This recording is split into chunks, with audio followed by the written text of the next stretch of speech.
अमरनाथ यात्रा पर आना हर एक यात्री का सपना रहता है, पर यहाँ तक पहुंचना बेहद चुनौतीपूर्वक है। इसलिए कई सारे तीर्थयात्री अमरनाथ यात्रा पर नहीं आ पाते। आज आप सभी को इस वीडियो में अमरनाथ यात्रा 2025 की संपूर्ण जानकारी देंगे। साथ ही ये भी बताएंगे आपको कि आप अमरनाथ यात्रा में सबसे सस्ते में कैसे आ सकते हैं, कितने दिन लगते हैं अमरनाथ यात्रा में, बालटाल रूट से कैसे पहुंचा जा सकता है, वही पहलगाम के रास्ते से कितने दिन लगते हैं अमरनाथ यात्रा में। आप सभी को संपूर्ण जानकारी देंगे। साथ ही यह भी बताएंगे कि अमरनाथ यात्रा के पंजीकरण प्रोसेस क्या है। अगर आपको अमरनाथ यात्रा पर आना है और बाबा बर्फानी के दर्शन करने हैं तो आपको पहले 15 दिन के भीतर का ही रजिस्ट्रेशन होना जरूरी है, तभी आप बाबा अमरनाथ जी के दर्शन कर पाएंगे। अन्यथा आपको बाबा अमरनाथ जी के दर्शन नहीं हो पाएंगे। तो चलिए आप सभी को कंप्लीट प्रोसेस बताते हैं। इस यात्रा में कितना खर्च आता है और कितने दिन लगते हैं। अमरनाथ यात्रा के दो रूट है, पहला पहलगाम और दूसरा बालटाल।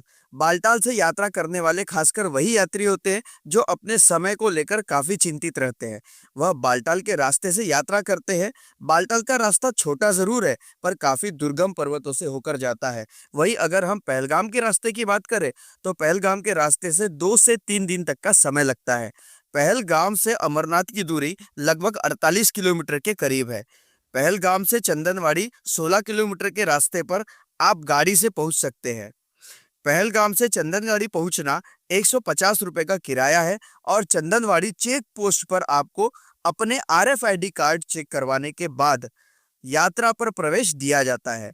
आपको बता दूं, अमरनाथ यात्रा का पहलगाम रूट ये पारंपरिक रास्ता है। खासकर तीर्थ यात्री अपनी यात्रा यहीं से शुरू करते हैं। तीर्थ यात्रियों को अमरनाथ यात्रा पर आने के लिए सबसे पहले अनिवार्य दस्तावेज कुछ इस प्रकार के रहते हैं।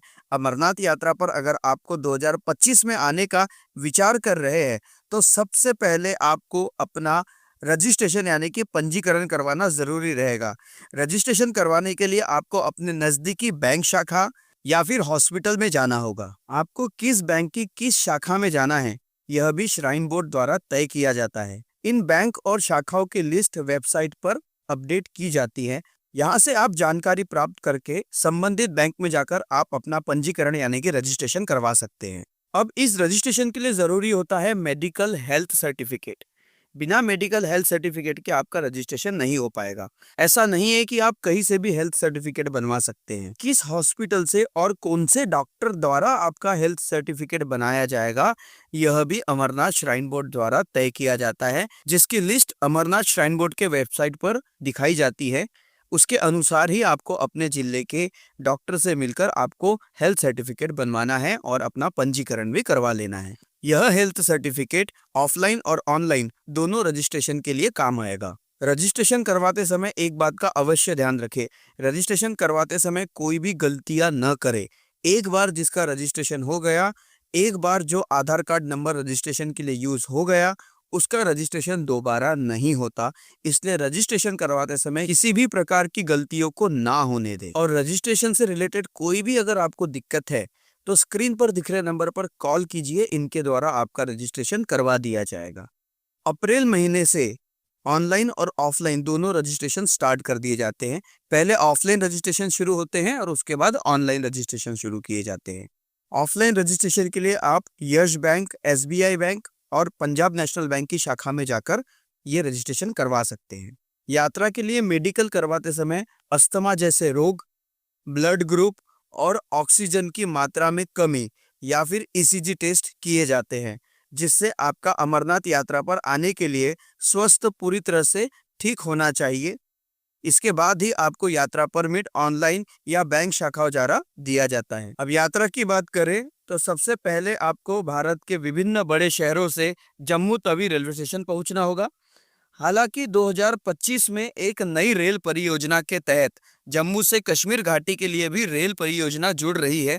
इसके लिए हमने ऑलरेडी चैनल पर वीडियो अपलोड कर दिए हैं, उनको जाकर आप चेक करके जानकारी प्राप्त कर सकते हैं।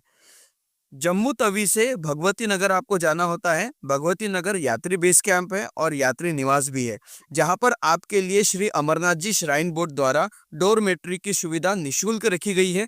यहां पर तीर्थ यात्रियों को रोका जाता है ताकि अमरनाथ जाने वाले बालटाल और पहलगाम से तीर्थ यात्री यहीं से अपनी गाड़ियों में बैठकर पहलगाम के लिए यात्रा कर सकते हैं। भगवती नगर यात्री बेस कैंप से आपको एक दिन पहले ही टिकट लेनी होती है, क्योंकि अगले दिन सुबह जो बसेस होती है वो सुबह 3:30 बजे से स्टार्ट हो जाती है। 3:30 से 4 बजे के करीब पहलगाम के लिए कॉन्वॉय चलना शुरू कर दिए जाते हैं।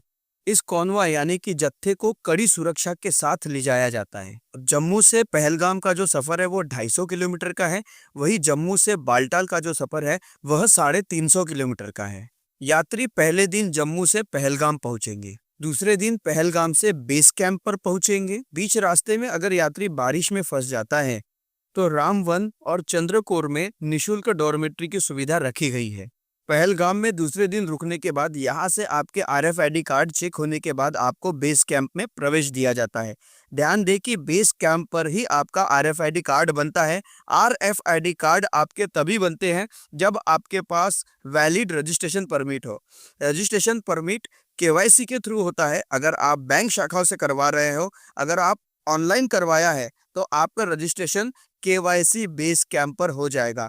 इसके बाद आपका RFID कार्ड बनता है, यानी कि रेडियो फ्रीक्वेंसी आइडेंटिफिकेशन कार्ड। इसके बाद ही आपको बेस कैंप के लिए प्रवेश दिया जाएगा। तीसरे दिन पहलगाम से चंदनवाड़ी के लिए यात्रा छोड़ी जाएगी। लगभग 16 किलोमीटर का यहाँ पर जो रास्ता है यह टैक्सी के माध्यम से कवर किया जाएगा।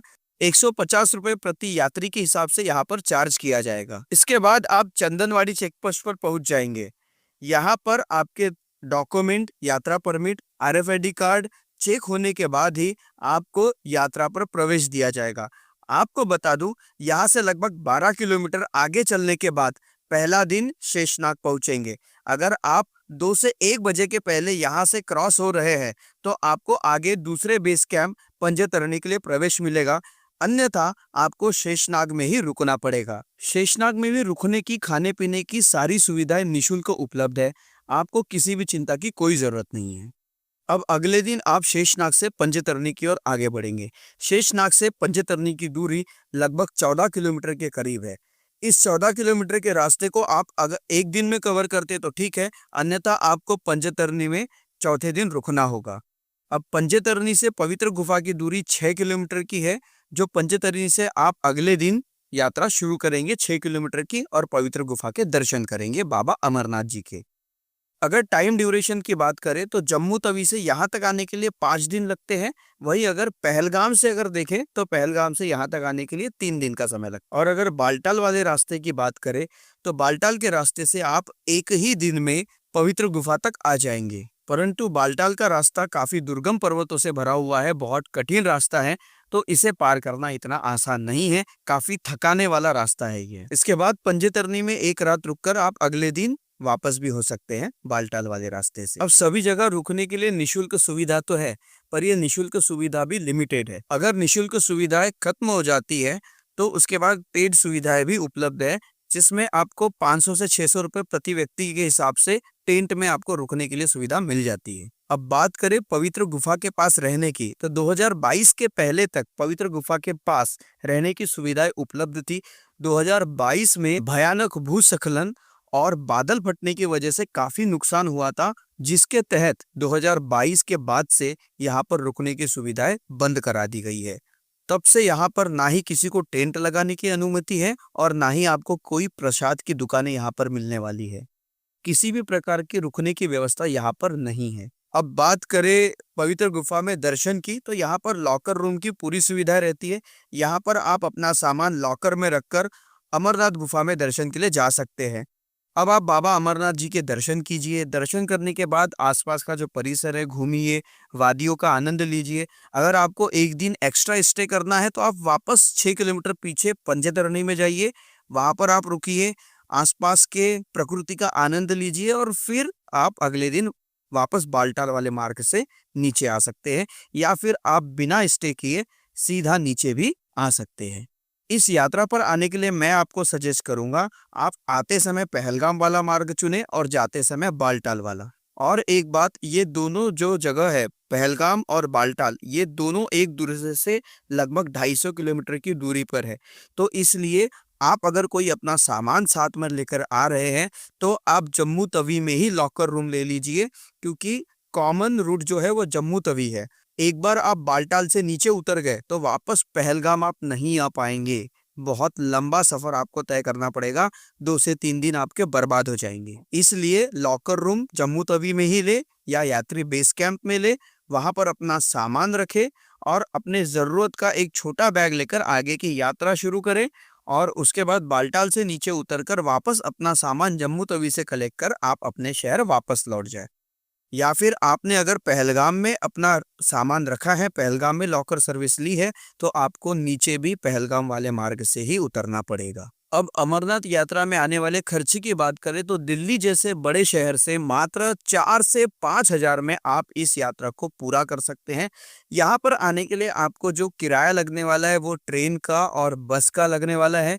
उसके बाद तो यात्रा में सारी सुविधाएं निःशुल्क होती है, खाने से लेकर रहने तक। और मान लो रहने के लिए अगर पैसे लग भी जाए तो भी आपका बजट 5 हजार से ऊपर का नहीं जाएगा, क्योंकि खाने के लिए तो यहाँ पर लंगर जम्मू तवी से ही शुरू हो जाते हैं। जम्मू तवी से बाबा अमरनाथ की गुफा तक आपको जगह जगह पर लंगर सुविधाएं देखने को मिलती है। वही अगर बात करें हेलीकॉप्टर से यात्रा करने वाले यात्रियों की, तो पहलगाम का हेलीपैड नीलगिरथ में है। तो नीलगिरथ से पंचतरणी तक एक ऑप्शन है, दूसरा ऑप्शन है बालटाल से पंचतरणी तक। इसके अलावा तीसरा ऑप्शन एक और है, जो कि है जम्मू तवी से नीलगिरथ और नीलगिरथ से पंचतरणी। ऐसे 2 पार्ट में हेलीकॉप्टर उड़ के आप डायरेक्ट आ सकते हैं और एक ही दिन में अपनी पूरी यात्रा करके वापस भी जा सकते हैं। आप हेलीकॉप्टर से सेम डे रिटर्न की भी टिकट ले सकते हैं, या चाहे तो एक दिन हॉल्ट करके नेक्स्ट डे की भी टिकट ले सकते हैं।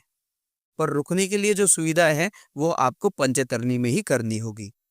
तो पहलगाम से पंचतरणी के लिए जो हेलीकॉप्टर का चार्जेस है वो 2800 रुपये वन साइड का, दोनों साइड का मिलाकर 5600 रुपये। वही बालटाल से वन साइड का 4200 रुपये, दोनों साइड का मिलाकर 8400 रुपये। वही हेलीकॉप्टर की यात्रा अगर आपको डायरेक्ट जम्मू तवी से करनी है तो वहां से लेकर पंचतरणी तक जो पूरा किराया होता है वो जाता है 30 हजार रुपये अप एंड डाउन का। वन साइड का 15 हजार रुपये, दोनों साइड का 29 हजार रुपये। तो इस तरह से आप अमरनाथ यात्रा अपनी पूरी कर सकते हैं। उम्मीद करता हूं आपको मेरे द्वारा दी गई जानकारी अच्छे से समझ में आ चुकी होगी और आप इस जानकारी के अकॉर्डिंग अपना जो यात्रा का जो प्लान है वो बहुत अच्छे से कर सकते हैं और आपकी यात्रा जो है वो बहुत अच्छे से सफल भी हो पाएगी। यात्रा में अगर आना है, मैं फिर से एक बार बता दूं, यात्रा में अगर आना है और शिवलिंग के दर्शन करने हैं तो शुरुआत के 15 दिन में ही कीजिए। शुरुआत के 15 दिन के बाद शिवलिंग जो है वो पिघलने लगता है, उसके बाद बाबा अमरनाथ जी के दर्शन नहीं हो पाते। हालांकि यात्रा 2 महीने शुरू रहती है पर शिवलिंग के दर्शन नहीं हो पाते। तो ध्यान रखिए, शुरुआत के 15 दिन का ही प्लान बनाइए और अपनी यात्रा पूरी कर ले। उम्मीद करता हूँ आपको जानकारी बहुत पसंद आई होगी, तो इसे वीडियो को लाइक कीजिए और शेयर कीजिए उन दोस्तों के साथ जिनके साथ आप अमरनाथ यात्रा में आना चाहते हैं। तो मिलते हैं अगली वीडियो में नई जानकारी के साथ। हर हर महादेव।